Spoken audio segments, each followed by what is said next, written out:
Bu uyimizda esa aniq bilinyapti dizayneri qo'li tegilgani. Bu yog'imiz prixожий zona, 3 xonali, 3-etaj, 9 etajli novostroykamizda. O'ng tarafimda esa oshxona bilan zal, studiya qilingan. Bu yog'imizda esa panoramli oynamiz, balkonga ham chiqadigan joyi bor. Umumiy maydonimiz esa 70 kvadrat. Manzilimiz Yunusobod 13-kvartal. Orientirimiz esa Rayno ko'chasi. Chap tomonimda esa sanuzel joylashgan. Bu yog'imizda esa vanna, steralniy uchun ham joyi bor ekan. To'g'riga yurganimizda esa chap tomonimizda birinchi xonamiz bu детский spalni.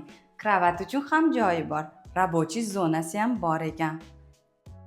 Детский xonamizdan chiqqanimizda esa yonida родительский spalnimiz joylashgan. Katta va kengligini qara. Uyimiz tayyor. Mebel va texnikani o'zing dedingga yarasha qo'yib olishing mumkin. Narxi esa o'rtoq 86 ming ulgurib qol.